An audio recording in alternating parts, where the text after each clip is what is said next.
I'm from Appalachia, a coal miner's daughter. For hundreds of years, people settled here to find freedom.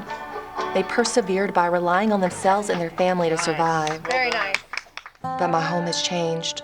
We've lost our self-reliance. Appalachia has been left to fail. I'm Emerald, a proud Appalachian, and I want to thrive, not just survive.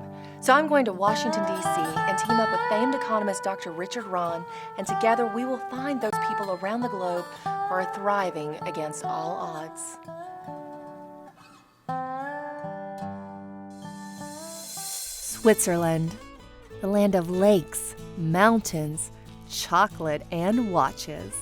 And according to the United Nations 2015 report, the happiest place on Earth. As great as Swiss chocolate and alpine skiing might be, there's a little more that goes into the UN's qualifications for ranking than that. In fact, Switzerland receives top marks across the board, ranking high in many metrics of national performance, including government transparency, civil liberties, qualities of life, economic competitiveness, and human development.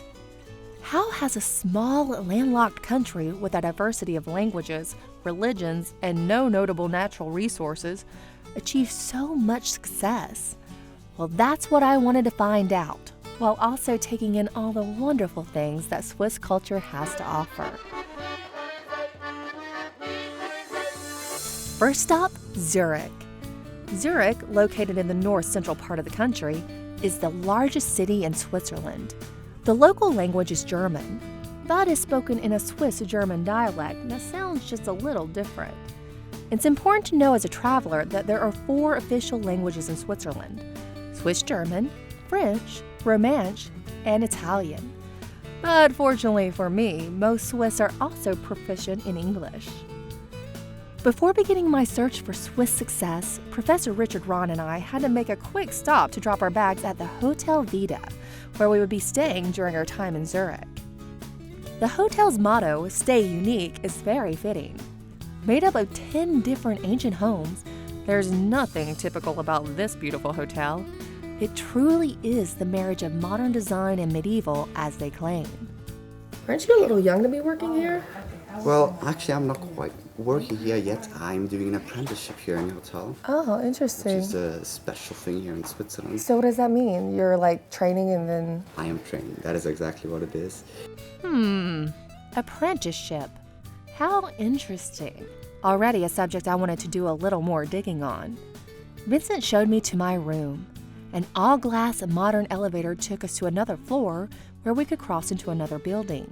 We wound through rooms and staircases until we reached my accommodations, which were stunning.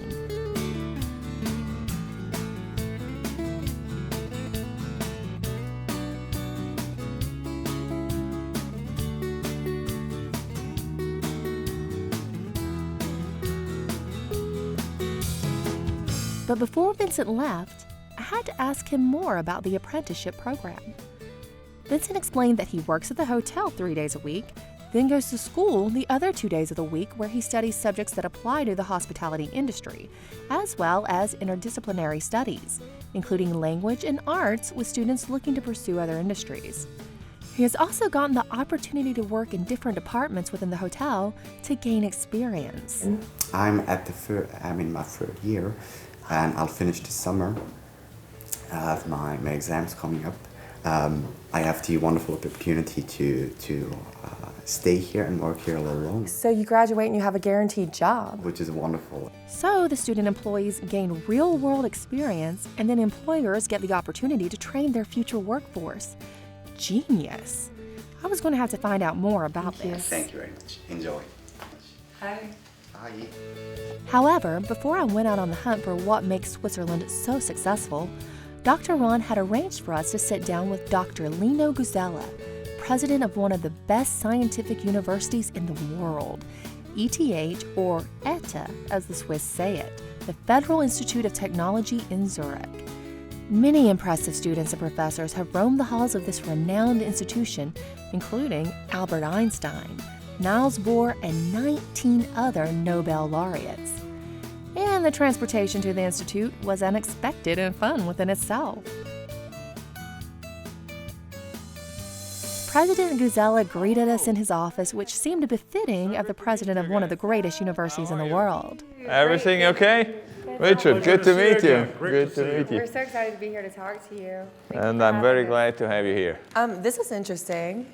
What exactly is that? That's a model of the old Auditorium Maximum, the main auditorium we have at ETH in its original state. So, for instance, there are still the windows. And if you look carefully up here, you see tiny little pictures. And these pictures are the pictures that are hanging on my wall. These are the original. That's the only remaining part of this auditorium. Everything else has been destroyed. However, I was here for more than touring the school. President Guzella was going to give me a brief overview of Switzerland to help me get started on my journey. It has always been a very democratic system. And this bottom-up, giving power to the people, has been always one of the leading motives of our existence. Essentially, the governmental structure, the Constitution of Switzerland is a copy of the United States. A second important feature of Switzerland is its very flat hierarchies. So there is the Bundesrat, the Federal Council, then there is the Parliament, then there is the state government, the cantons as we call them, and then there is nothing else. Then there's just the people who vote. If you ask me what is the real secret of Switzerland's success, it's a very trivial thing. It's avoiding errors. Being slow and thus avoiding errors that others do is probably one of the most important ingredients in our success story. If the secret to Switzerland's success is avoiding errors, I asked Professor Guzella, how can an area like my home of Appalachia that is economically declining due to the loss of its main industry, coal, find a way to once again succeed? It's not something that is completely new to us. We had, for instance, a very important textile industry. In the beginning of the 19th century, this was one of the booming areas. This has completely vanished. So Switzerland had to reinvent itself a couple of times. In the 70s, 80s of the 20th century, big crisis, had to reinvent itself. How did it reinvent itself? In the textile industry now, there is very little going on, but that little that's going on is high-tech. How did Switzerland manage with this crisis that you alluded to in the Appalachian? I would say by reinventing and building on of its own strengths, but adding new ideas to it. The most important cultural aspect of Switzerland is innovation. We cannot survive without innovation. If we stop to innovate, we will immediately become a very poor country. I also asked Professor Guzella about Switzerland's apprenticeship program that Vincent at the Vita Hotel had mentioned, which I found quite innovative itself.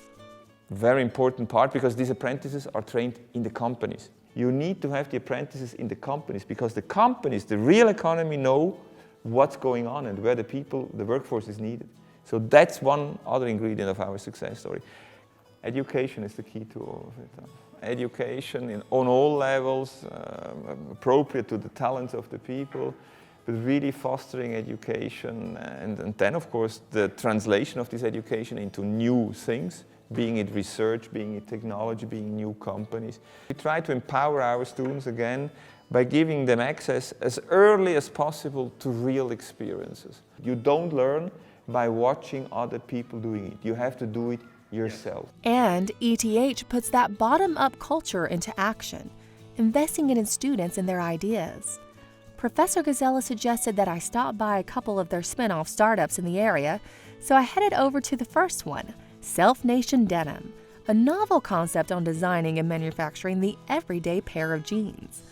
Former ETH student and Self-Nation founder Andreas greeted me at his production office to tell me more about this interesting concept. Hi, Emerald. It's so nice to meet you. Self-Nation is a young fashion company that combines fashion and technology, and that offers customers a completely new experience how to buy jeans. I think you know how frustrating it is to buy jeans in a local store. Oh, I hate it. I literally get sick going into the store and trying to do that. Yeah. Did you know an average customer puts on 18 pairs of jeans until she finally buys one? I might not have the specific number, but I kind of knew that from experience. After you put in the 8 measures, you see a 3D model of your body in the browser as you would stand in front of the mirror. And once the Self-Nation customer clicks the order button, within 10 seconds a pattern is made, and within a minute the pattern is cut. Then the jeans are manufactured at either the Swiss or German sites. In about 10 days, you have your Self-Nation custom-fit jeans. There's a huge potential when you apply technical knowledge to all-day problems. Andreas got the idea for Self-Nation while denim shopping with his girlfriends one day. I was with friends here in Zurich to buy jeans, and actually my female friends, and they wanted to buy jeans, and they okay, I come with you. I was a frustrating afternoon. I can't say enjoyed this afternoon, but that's how we came up with the idea. They just ask, hey, is there an easier solution? And that's what we're trained, especially here at ETH Zurich, problems and solution. And we thought, hey, there must be an easier way to do that. And yes, that's how it started. And how does Andreas feel about the success of his startup that began as a student project at ETH? I ask myself always, do I really like what I do? And even if it would fail, do I like to work together with other people on a project that might fail? And I answered yes, because it's fun. And if you have one life, if you don't try something, it never might even happen. And it doesn't matter. Even the fail stories are maybe even more interesting, but for now, we're happy that it worked. And we can offer a great product. I love what happens when people are given the freedom to flourish and innovate. Another ETH startup is innovating in the biotech industry. Inspiro creates 3D cell tissues for testing in the pharmaceuticals and cosmetics industries. It's a prime example of the innovation that President Guzella attributes to Switzerland's success. Here at the company, we are working in 3D cell biology. Over the last 30 years, cells have always been grown in flat layers on plastic surfaces, but that's not the way how our human body is made. Cells live in a 3D environment, everything's layered, everything works together like musicians in a concert. And we developed a technology to bring different cell types together in that three-dimensional context. And that makes them much happier, much more functional, and much closer to the way how they behave in the human body. So cells are used for doing a lot of compound testing in different industries. So of course in pharma, to develop new drugs, you want to understand whether a new compound is efficacious, does the trick heal the person, and that it doesn't have any toxic side effects. And the same is also true for cosmetics, for chemical agents, for pesticides and so on. So you always want to understand whether a compound has a certain impact on cells, whether it's positive or negative, before you start testing on animals and on human beings ultimately. And to be able to generate predictive results, biologically relevant results, you need to have a cell-based system in the lab that behaves exactly as the human body. So for the customer, it means when they launch a product, first of all, they are faster in getting this product to the market, which is a great thing, you know, not for... We appreciate that. Exactly. I love innovation in cosmetics. And so you want to have this at an earlier stage. If you think about applications like orphan diseases, for instance, that can be very severe, customers, patients are waiting for new drugs, right? And sometimes that they really don't understand why it takes so long from an academic understanding of how a certain compound works until it's finally approved. And one reason is that this whole process is very complex, and if we can help speeding things up, it might ultimately help saving lives. Inspiro also credits its beginnings to ETH. Jans met his founding partner while studying at the university. 2008, 2009, Jens came back and said, you know, this is my friend Wolfgang and we have this great technology. Now we want to start the company. Are you on board? And I think it was great timing for us to do that. And one of the reasons why this was possible at ETH was the fact that there is a strong culture of cross-disciplinary research. So in 2002, I was working in the physics department, actually working with semiconductor devices, and Jens was working in biotechnology. And in a lot of universities, we would never meet because we are in different compartments of the organization. And ETH has always been very open to this sort of cross-fertilization because I think true advances in technologies really come about when you marry two concepts, two methods, two theories that are not really from the same origin. The Inspiro technology that began as student research has turned into a company that partners with all the major global pharmaceutical and cosmetic brands. But why continue to operate in Switzerland, a country known for its more expensive labor force? I think there are probably a lot of reasons for that. The one that we experience most is the wealth of talented and dedicated workforce that we have access here. Great universities, engineers, researchers, biologists that have worked in the pharmaceutical industry. According to Jans, innovation and success don't rely on natural resources, but the people and the policies within a place. So what does the future hold for this Swiss startup? The vision that we have is that within the next 5 to 8 years, about every third to every second test that's made with cells is done in 3D. And we want to be that #1 company that sells these products. And I think we see wherever we take our technology, wherever we find a new application that we consider interesting for a customer, we very quickly see how much advantage our technology can bring for the customer in terms of better understanding what this compound does. It was apparent how the overall Swiss culture of bottom-up, adapted by ETH, has helped these two small companies take a vision and impact the world in big ways.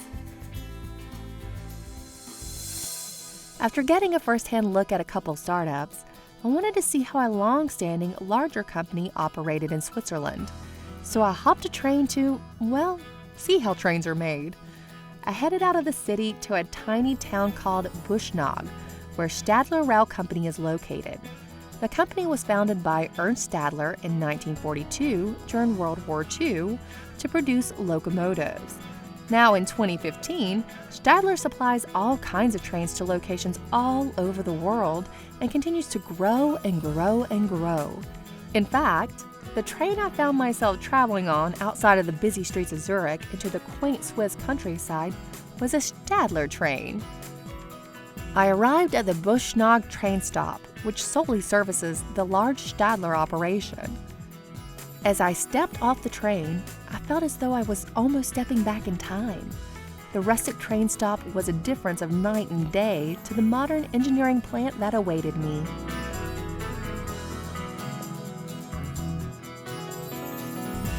Peter Spuler, a former politician and Stadler's chief executive officer, offered to give me an inside tour of the facility while we chatted about the rail giant. We started in the engineering department. Then the next step is in the manufacture for the car bodies, welding a lot. The most of the car bodies are manufactured in aluminium. And then here is the final assembling. And the last step is the commissioning. This is outside, it's between Buschnag and Altenrhein. However, the Stadler Rail that Spuler purchased a few decades ago was tiny compared to the 6,500 employees it now has. Yeah, I started in '89. I bought a company with 18 employees. And the turnover was 4.5 million US dollars. And I bought 100% of the shares, and now we have an entrepreneur model for all employees. The employees have now 12% of the shares, and I think this is a very good idea to make an employee up to an entrepreneur, and the profit is shared also by the workers, and not only by the owner or the main shareholder. And there it is already. Bottom up. Yes, absolutely. I think this is the right way to integrate the people much more as a shareholder, not only as an employee. The idea of giving employees stake in the company really resonated with me. But I had to wonder how any employer could offer such an incentive with the expensive Swiss labor force. And again, I had to ask, why operate in Switzerland? Switzerland is a very high-cost labor cost country, that's correct. But I think we have other advantages.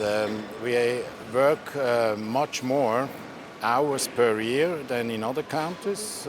For example, in Germany. In Switzerland, we have around 2,000 hours per year. In Germany, it's around 1,600 hours.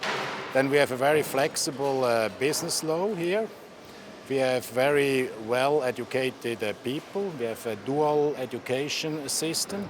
After the high school, the people work 3-4 days per week in the company, and up to 2 days they go to the school during 4 years, and so we have a very high quality by the employees. I think these are advantages against competitors in other countries. Tax system is one of the best in Europe. We have very low taxes. Also, the regulation are much easier to handle than in other European countries. And these are other advantages for Switzerland. It's more a partnership than a fight for position, and I think this is a very important thing also for Stadler Rail and for the jobs here. Spuler mentioned the apprenticeship program I had heard about and attributes it to the high skill level of Swiss workers. I think this is a very important point, and we have more than 100 practicants here in the Stadler Group in Switzerland. We train the people 3-4 days per week in the company, here in the halls, and the people goes also 1 or 2 days, up to 2 days at school to the school, and I think this the result of them is a very high quality of employees here in Stadler Rail. I think we have a lot of very skilled people, well educated, and the result of this is a very high quality in the finish, in the final assembly of trains. And I think here we have big advantages against maybe countries in the Central Europe part of Europe, and this is, I think, also a big advantage here in Switzerland. Like Daniel, who just finished his apprenticeship program at Stadler and is now working for the company. I'm working as a construction engineer. I design trains, design parts of trains, and in my area of the company we produce locomotives, and the other area is the series trains of the company. Like this model train also created by Stadler apprentices. Yeah, it's a real train, yeah. Yeah. And he is a fan of the program. You're 16 years old and you're going to work and studying as well, and you earned a salary and learn to manage with the money. Apprentices get a chance to work in many different areas of a company. My tour of Stadler continued, and I got to learn a little more about the man behind the company. Yeah, I stepped down at the end of 2012. I was a certain year in the federal parliament in Switzerland. I was speaker for finance and economy of the biggest party in Switzerland for 13 years. Oh, so you had quite a career in politics. Yes, a little bit. But it's different here, right? Or it was then, as to where it's just kind of like a part-time job, like it is for. We have no professionals in Switzerland. Everyone has a normal job in the economy, or as a doctor, or as a lawyer. And we have 4 sessions. One session is 3 weeks per year, and then we try to make the best politics for our country. Right. So is Switzerland still on that model as much, or? Yeah, I think we lost this model step by step. We need, maybe today it's 50% of the MPs are professionals, but yeah, I think this is a very good model. When you bought the company, did you know anything about trains? No. You said you were politics. I study business. Okay. And my wish was always to become an entrepreneur. So which train is this and where is this going? These trains are trains for Norway. We sold more than 80 intercity trains to Norway. Stadler is very successful in the Scandinavian countries. We won a lot of trains in Norway, Sweden, high-speed trains, commuter trains to Finland. 75 of them make the traffics in Helsinki, in the capital of Finland. Last year we won the first order in Denmark. Yeah, I think Scandinavia is...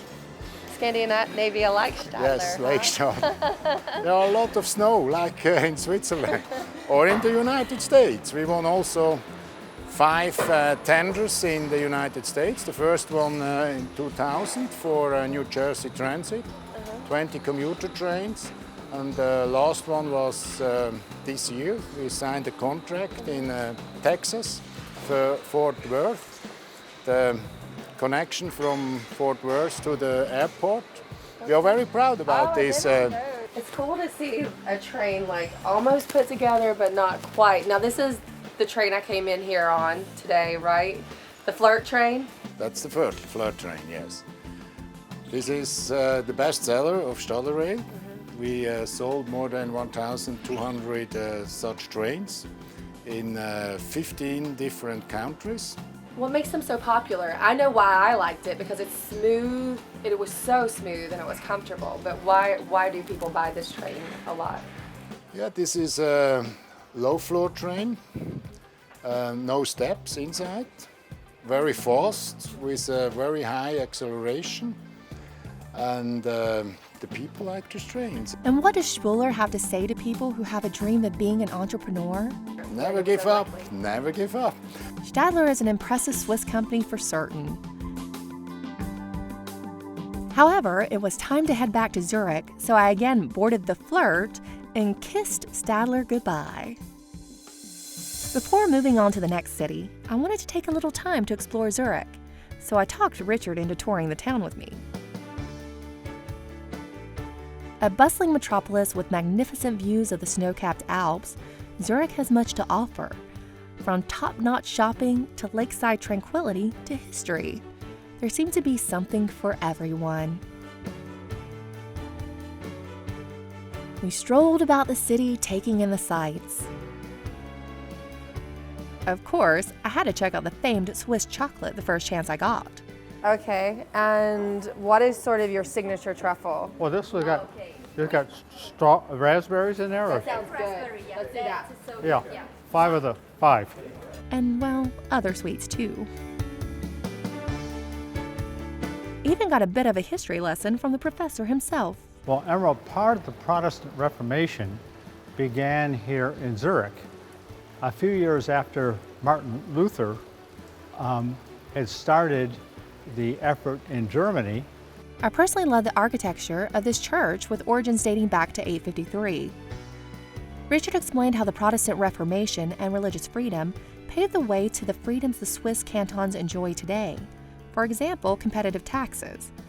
But I was to learn more about that when I traveled to Geneva. But now it was on to Bern, Switzerland's capital city.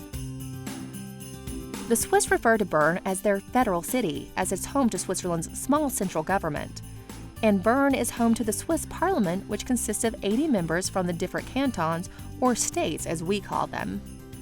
It is also where Pierre Bassard, a longtime friend of Dr. Ron's, runs the classical liberal think tank called the Liberalis Institute.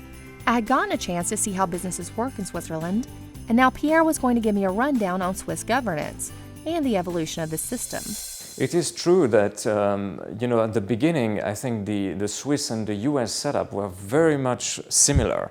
And then with time, the US became more centralized, whereas Switzerland could retain a more decentralized setup. This really shows how the power of ideas can move a society and a country for the better or the worse. But in the case of Switzerland, it was certainly for the better. since these ideas were very much ingrained in the classical liberal Enlightenment and the ideas of economic freedom. In 1848, it was economic freedom that prevailed, with a very subsidiary government. The central government here in Bern, where we are right now, had about 50 employees. It is the idea basically that government is there to serve citizens, and it is government for citizens by citizens. It is the exact opposite as the monarchic heritage or the absolutist heritage of having, a government on top of society with citizens as subjects. And the militia army or the citizens' army is a reflection of that, and it still prevails today, that every male citizen is also a soldier and an officer if he wants to be. Pierre went on to explain that Switzerland is a direct democracy, which means the people decide policy initiatives directly. This differs from the majority of modern Western-style democracies, which are indirect or representative democracies. There are no economies of scale in government. And another factor to this is the fact that citizens have far more say in their affairs, in their local affairs, than elsewhere, whether it be at the local government or at the cantonal or federated state level. With direct democracy, people can actually veto any political centralization. And when you look at direct democracy from a superficial level, you might think that it is just an extension of majority rule, and obviously majority rule can be very detrimental to individual freedom and to economic freedom. We don't want the majorities to decide where we should work or what we should do in our own lives. But in the Swiss experience, direct democracy has been mostly an additional check on power and a veto right for the citizens on political activity. So it is a paradox, but in fact, direct democracy has tended to limit majority rule. Swiss governance is broken down into 3 levels: the municipality or commune, the canton or state level, and the federal. But instead of working top-down, government follows the Swiss philosophy of bottom-up. It's just freedom to act. Instead of having a central government that imposes everything on everybody, you have a local freedom to act and to lower your taxes or to raise them if that also happens, or to have different sets of regulations. And this formula seems to be working quite well for Switzerland. Their own well-being increased.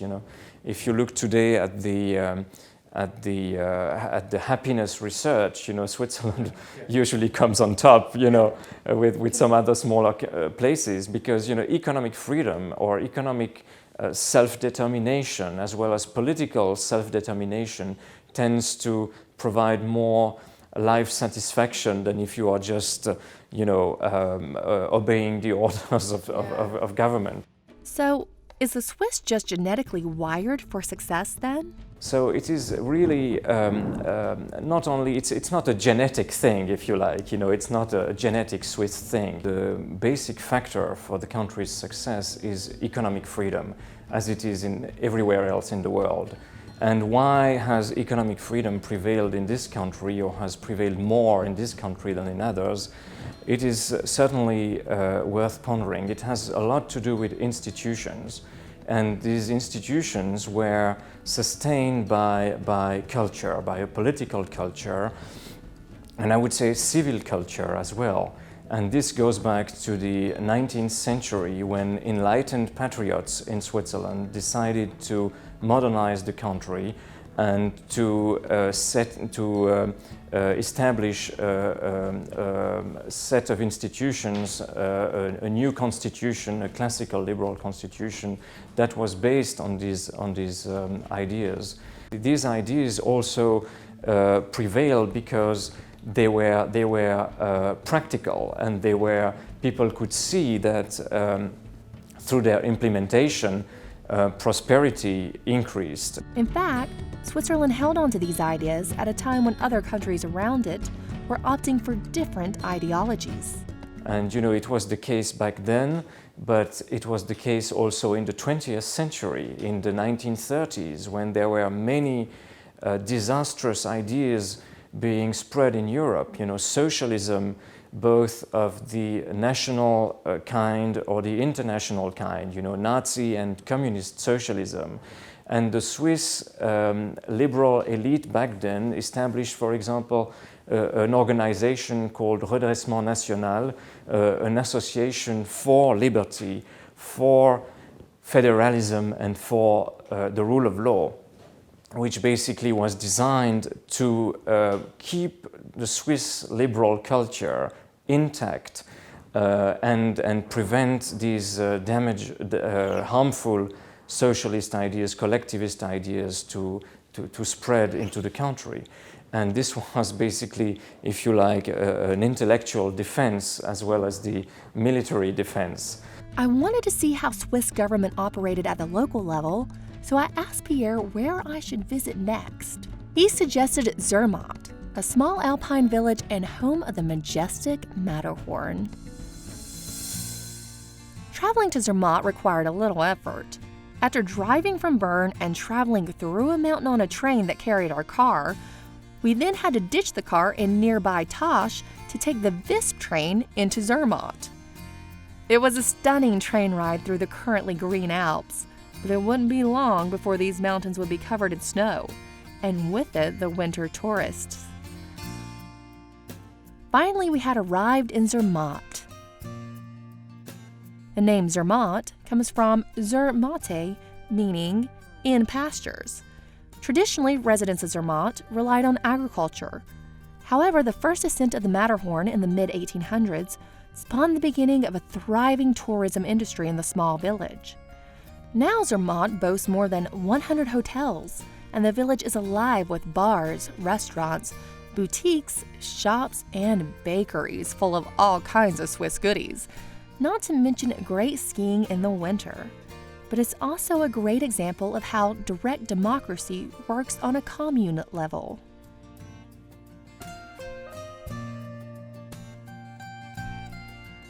In fact, a vote by the people of Zermatt in 1972 and again in 1986 forbade the use of automobiles in their village in order to preserve the typical appearance of this pristine place. Instead, travelers are shuffled about in unique-looking little electric cars. So I hopped in the one branded for the Cervo, the alpine resort at which I would be staying during my visit. Winner of the 2014 Best Hotel of the Year award in Switzerland, the Cervo combines traditional alpine culture with modern luxury in a unique way that makes you feel like you're right at home. In fact, I was greeted by owner and native of Zermatt, Daniel Lobert, upon my arrival. The word Cervo means deer in Italian. Daniel said it was important to him to reflect the local tradition in designing his hotel. Well, I think Switzerland has such a great tradition with hospitality, and especially in the Alps, where you have wood and you need I think you need a cozy environment in that rough nature we are around, and I think that's kind of the tradition, that the hospitality, the coziness, of course with us in the Cervo, but also the hunting themes, also the modern interpretation of a hunting lodge, and I think that gives a coziness to the customers, that they are cocooned. And that's exactly how I felt in this rustic but luxurious resort. Cocooned. Basically, over 150 years tradition of tourism, where in the first part it was more in the summer, where people came climbing, and just this year we celebrate the 150th anniversary of the first ascent of the Matterhorn, and that was kind of the start also of modern tourism, as the many British people came climbing. Cervo is taking the hospitality tradition to a new level with 2 restaurants, a spa, and an excellent view of the Alps and the famous Matterhorn. But since I was here to find out why Switzerland thrives, I wanted to get Daniel's perspective on being a business owner here. But I think what helps in Switzerland to run a business is this stability of the country. I mean, its politics is quite stable. That helps, of course. You can work in the long term. That helps. In the mountain town where I come from, once you leave, you rarely go back. As we looked out over the tall alpine mountains, I had to ask, why did Daniel choose to come back to Zermatt to start his business after working all over the world? I always knew one day I want to come back to Zermatt and do my own stuff. And I said, well, it's kind of fun, you know, to come back to the village and do something where you're from and where you were born. It's kind of a homecoming. The purpose of my trip to Zermatt was to meet with the president, or mayor of the town as we call it. But before doing so, I took a quick detour to check out where these cool little electric cars are made. In fact, they're made right here in Zermatt. Bruno's family has a long history of transporting visitors of Zermatt. This picture here, that was my father's work. He was working with horses. Yes, he was a taxi driver. And he has worked day and night, and the time has changing. And the people didn't like to see anymore that the horses are working also in the night. Oh. And so he was looking, what can we do? And he did find, we can make, or maybe can buy an electric car to transport people. And that was the big start, that also electric cars have been in the village for taxis. And the time before, everybody was going by foot. To meet the growing demand, Bruno and his brother started making these cars themselves for the village of Zermatt. Because petrol cars are forbidden thanks to a vote of the people of Zermatt, Bruno and his team build and repair these funny little cars in their one-stop shop. It's interesting to see how Bruno and his family came up with a way to meet the unique transportation needs of this tiny little village. And now the reason for my trip to Zermatt. To meet with Christoph Bergen, president of the village, to find out how Swiss governance works at the local level.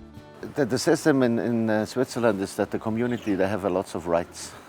So it starts always from the communities up to the government in Bern.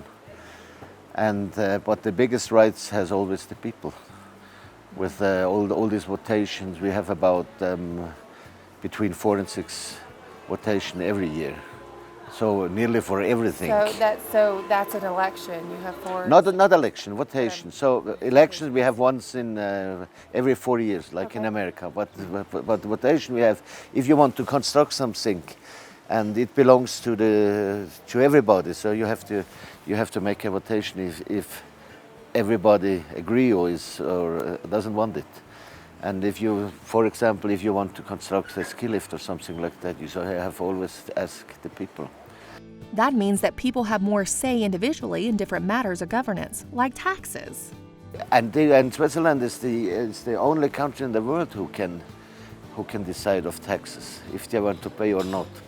To pay you have, but how much you have to pay. And then we take the taxes, and then we have to construct with this money. The money owns the money. Not like in other countries, they have to send it to, like in Italy, to Rome or something, and then it's coming back. No, it stays here. For example, the federal drinking age is 16, but the town of Zermatt could choose to make it 18. Well, this guy sure knows how to get your attention. Poor guy. But back to our discussion. Zermatt sits on the Italian border. However, the neighboring Italian town operates very differently from Zermatt. Yeah, they're completely different because there's a completely another system they have. So in Italy, there are always these, like the cantons, but there is one man who is president for all. And this is impossible in Switzerland. Switzerland is always the top, is the people. But the two presidents of these alpine towns have a good relationship. And what is interesting, when I go to Italy, I need to go to Italy from here about, I would say, about an hour. Okay. I never go by car, I have to go around. Mm-hmm. So it takes me 4.5 hours. So when we have a meeting with the president of Cervinia, and we have 4 meetings every year to discuss a little bit the problems and everything. So then we meet always on the top. of Testa Gricia on 3,300 meters. You meet at the top. Yes, yes. we take a And I cable- come from here and he's coming from the other side. You take a cable car. Yeah, sure. But always by ski. And take the ski with and then after the meeting, skis on and down, home again. And if we have the meetings in the summertime, it's very difficult because it takes a long time. So I prefer the meetings in the wintertime. It's easier for the two to meet at the top rather than take the 4-hour drive around. Which begs the question, how does a tourism industry thrive in such a remote location? Yeah, the easiest way is the Matterhorn to get tourists into Zermatt. So you think Otherwise, it would be very, very difficult. And while I was here, I wanted to get a tour for myself, so President Bergen offered to be my guide. People in town might not know who the President of Switzerland is, as most Swiss citizens don't, since it's just not that important to them with their bottom-up style of governing, but they definitely recognize the President of Zermatt. Zermatt was absolutely charming, with its many boutiques, hotels, and restaurants. The rustic alpine architecture and cobblestone streets made me feel like I was in a storybook. At the end of my tour, President Bergen made me an honorary citizen of Zermatt. It was time for me to move on, but this is one place I vow to visit again someday.